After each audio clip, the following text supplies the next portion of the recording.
Welcome back. So one day, a colleague of mine randomly walked into my office and said, "Hey, George, you're a scientist, aren't you?" And then when I heard her say that, I was really shocked. And then, like, an invisible tear came out because I felt really, really, let's say, seen. She wasn't referring to my title because I do work as a scientist.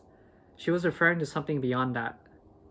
So I actually do science 7 days a week ever since I was a child. And what I mean when I say I do science is I am constantly observing. I'm constantly observing the human condition, human behavior, how reality works.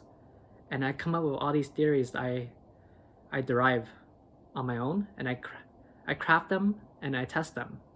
Test to see if they work. If they don't, I update my mental models.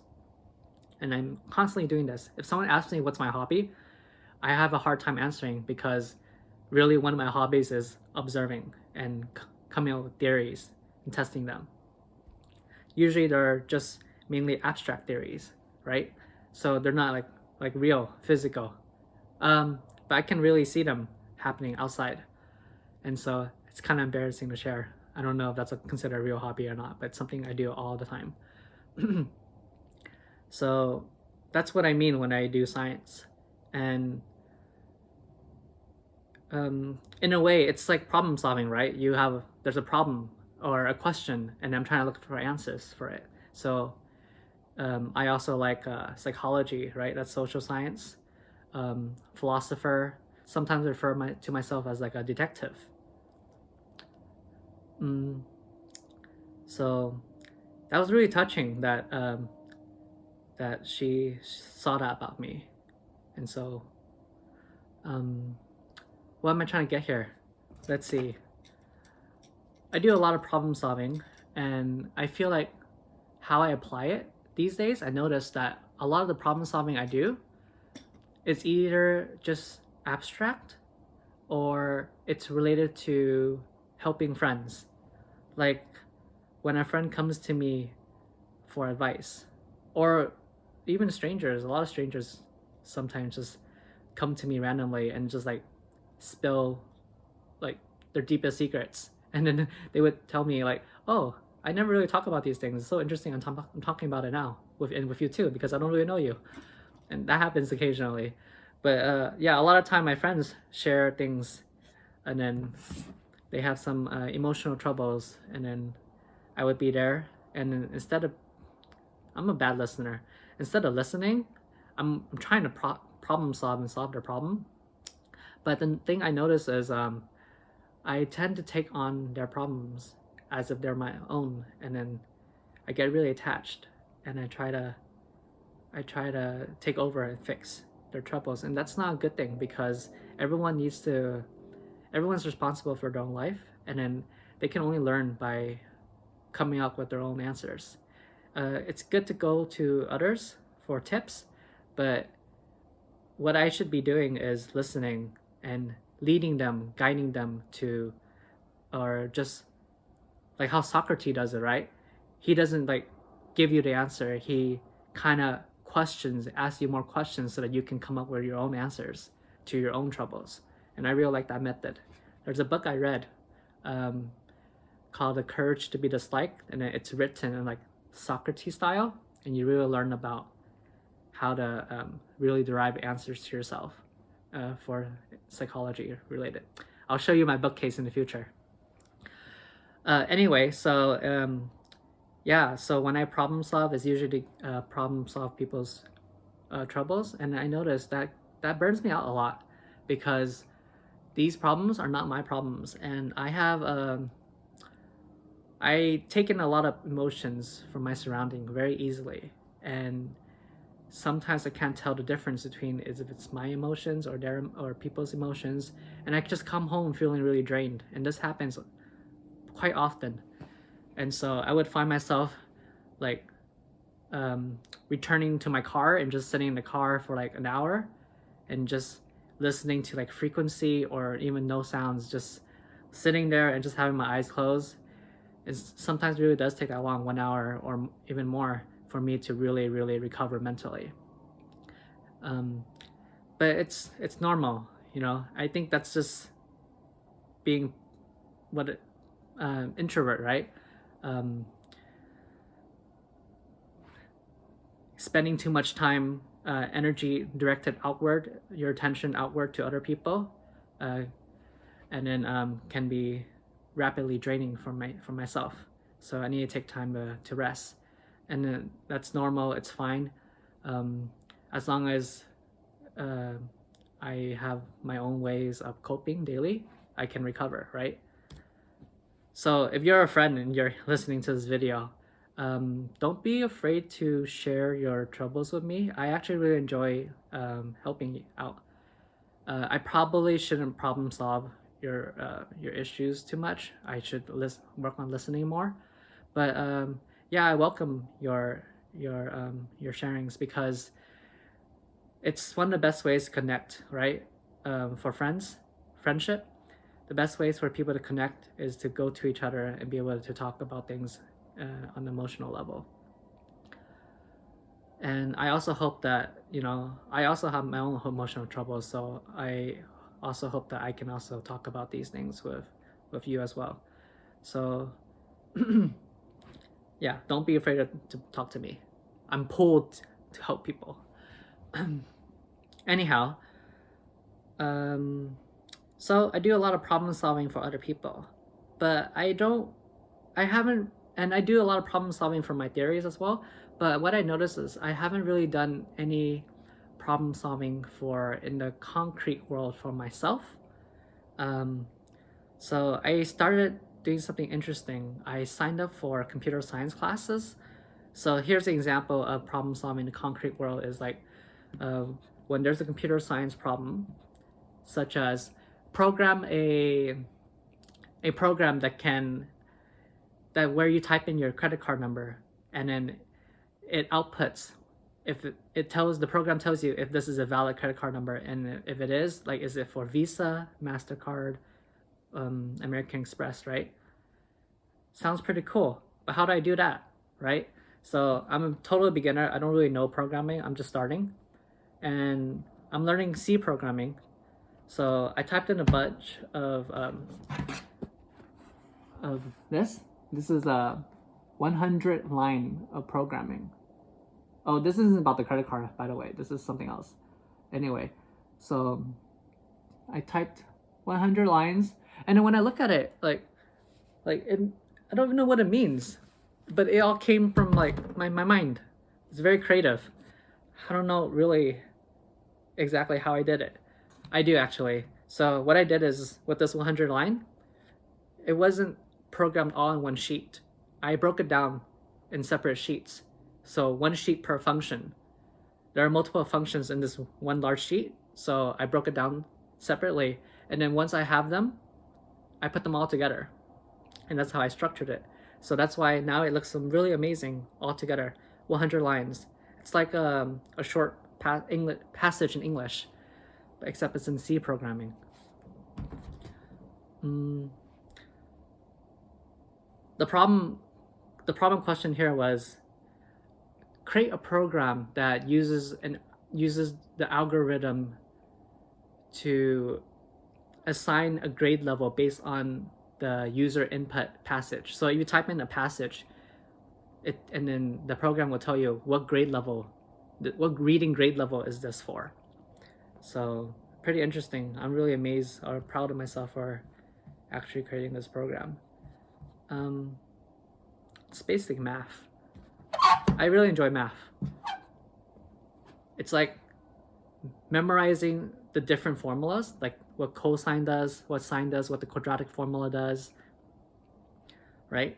And then having all of those like in a cheat sheet, and then knowing when to use them, and then how to use each and every of them, put them all together to create your program. In this case, instead of like the quadratic formula or the cosine sine, I memorize, or I learned about like the if else loop, conditional loops, and then all the other functions, the while loops, the for loops, and other things. Basically, it's similar. Knowing your tools and knowing what you have, what tools you have, and then being able to use them to solve whatever problems or questions you encounter, right? So far programming is really fun and very creative. It's like a puzzle coming out from my mind, being creative, finding answer, finding the pieces to the puzzle, and if it doesn't work, you figure it out again and try to optimize it. I really enjoy it. And this kind of problem solving is very concrete, right? Translating what is from the mind and onto the keyboard and making it come alive. So I've been practicing for a couple weeks now, and still very new, trying to switch fields to technology. So far so good. Another thing I did recently was I moved recently, and then the dryer is broken. And normally I would just hire a contractor or just even switch out the dryer, but I decided to fix it, right? So this is really interesting because I'm not very handy. Of course, my extroverted sensing is on the inferior function. I would not really do handy work, these things. However, I thought it would be fun thing to try. Probably now, because I'm getting into computer programming, it's making me want to like problem solve things in the real world.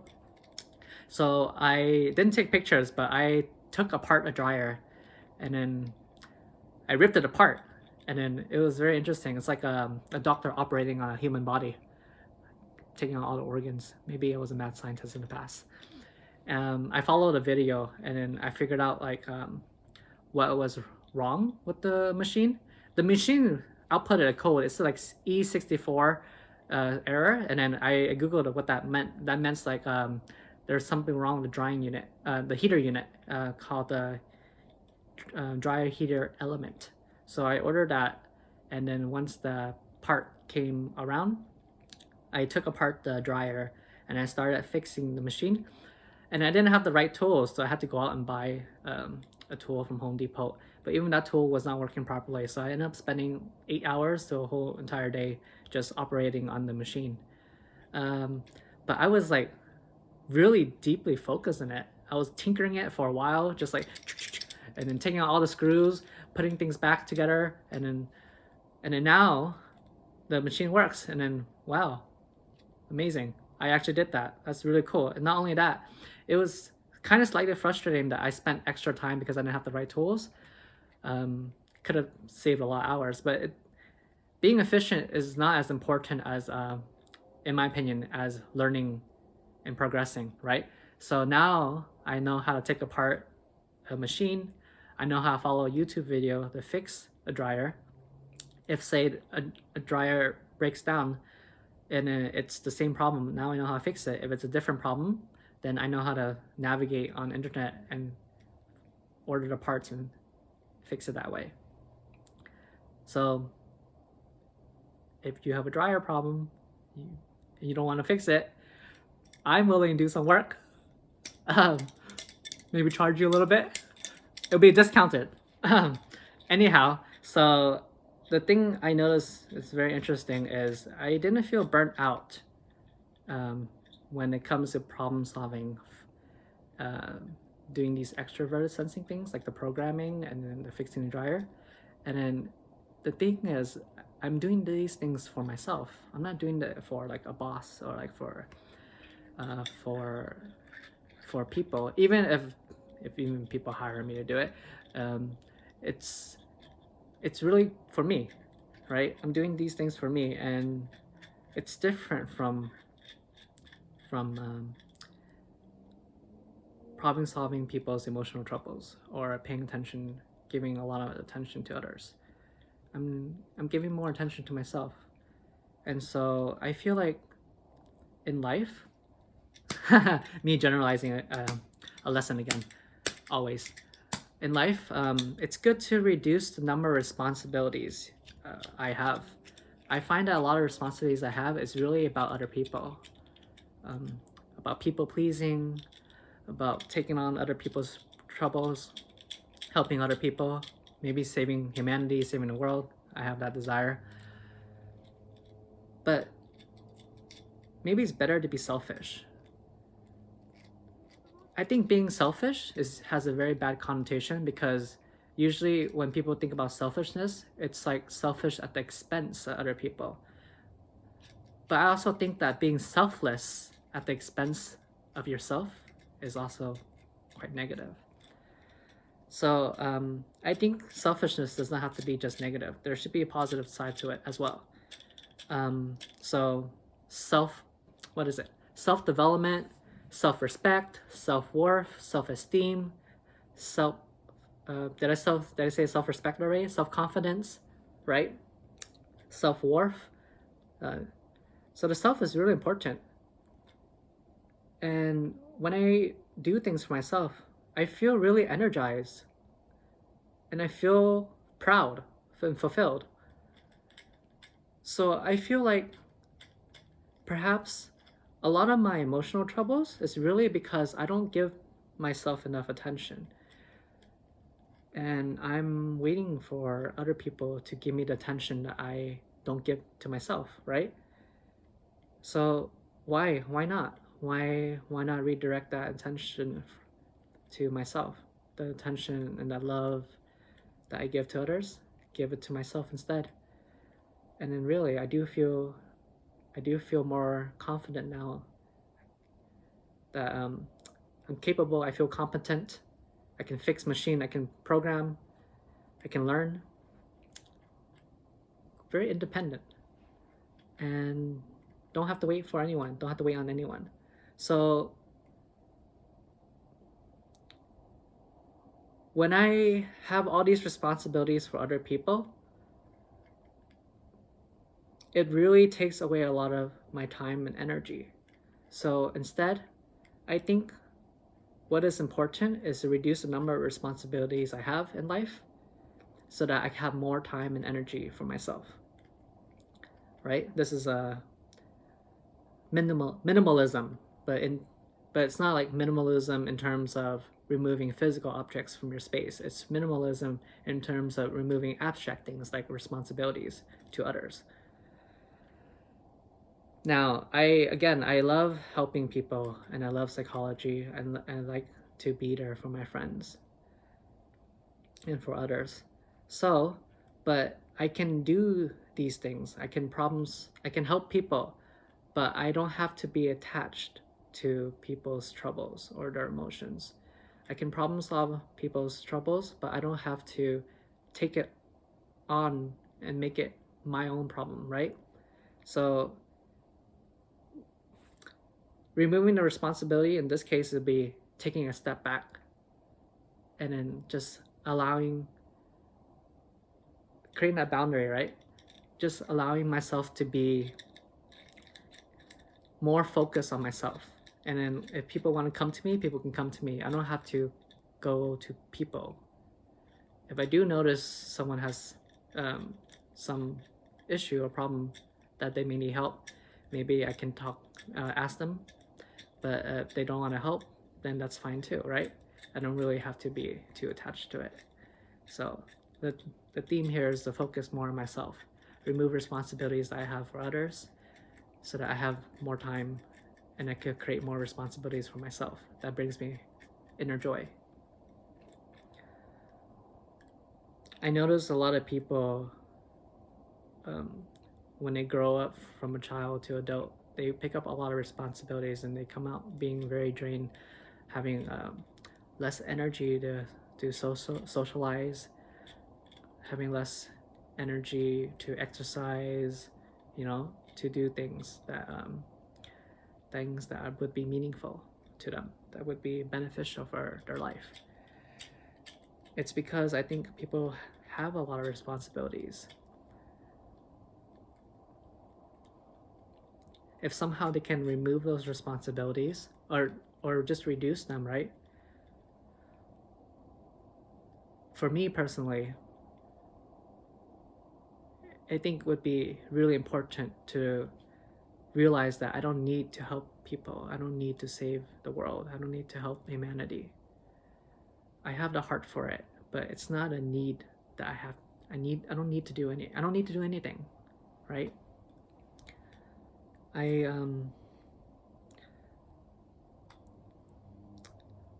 am pulled to be compassionate, to be empathetic, to help people. But I don't have to do it to the point of being drained, right? Or being too attached to it.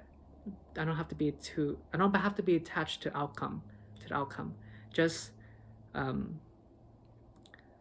just live my life where I have a lot of focus on being my natural self, because my natural self would already be helping others, but without neglecting myself.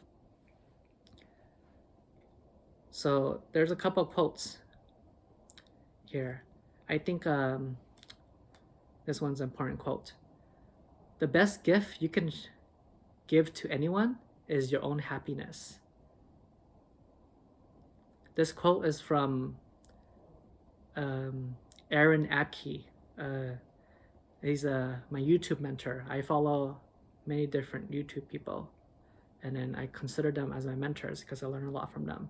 And Aaron Abke is really amazing because he teaches spirituality in a very practical and very easy to understand approach for anyone to be able to pick up and learn immediately and understand.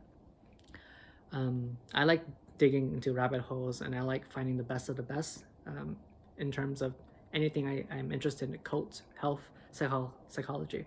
And I can tell you, Aaron Abke is definitely one of the best of the best. So again, the quote was, the best gift you can give to others is your own happiness. Think about that. Because if you cannot give your own happiness to others, what can you possibly share of value, right? What can you possibly give to others? So it's like the saying, you can't love anyone unless you love yourself. And that is extremely profound truth. And we hear that often to the point it's cliche, but you sit down and contemplate on that, because I found that for myself, when I'm people pleasing or when I spend a lot of time and attention on others and to the point I neglect myself, I have a void, a hole inside me that I hope that the other person I help can fill that for me, right? So the empathetic, compassionate action that I provide to others is very conditional because I want something in return. Now, say if I were to fill my own hole already of that void, right? If I fill it with my own love and attention, I wouldn't need anyone outside of me, right, to provide that for me. And so all the love action I would give to another person at that point would not be conditional. I wouldn't need anything in return because I already have it for myself. I already give it to myself. It's the same thing. The best gift you can give to others is your own happiness. The only way to truly love others is to love yourself. Here's another quote, and for you INFJs. Let me see. What was it? The greatest gift that which you can give to others is your own personal growth. Okay?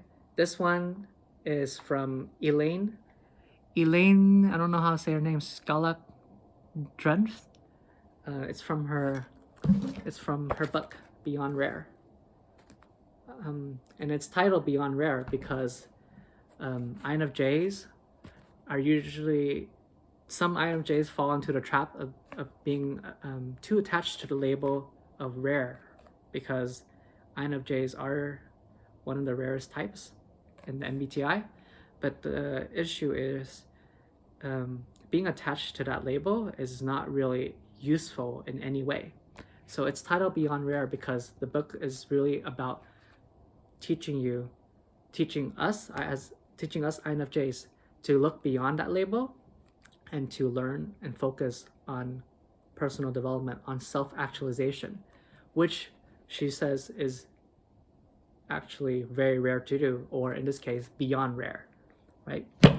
So the quote again is, the greatest gift you can give to others is your own personal growth. I think she worded it differently, but it's something along that lines.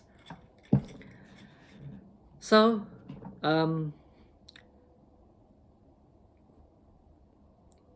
personally, I'm really enjoying doing more extroverted sensing and doing it for myself, focusing on myself, removing these responsibilities that I have mentally for others, that I spend most of my life thinking and being attached to others, is not that useful for me. So I don't need to save anyone. I don't need to help anyone. I do it because I want to. And I'll do it because I'm living authentically. And the way to live authentically would be living for myself, right? So maybe I'll fix more machines. Maybe definitely gonna get my second bachelor's in computer science, or a second bachelor's, and this one will be in computer science. And then I'll do more things now that I have more time for myself. Figure out other things. Maybe I'll go gardening. Okay, I shouldn't say too many things because I might not do them. One thing at a time. All right. Catch you all later.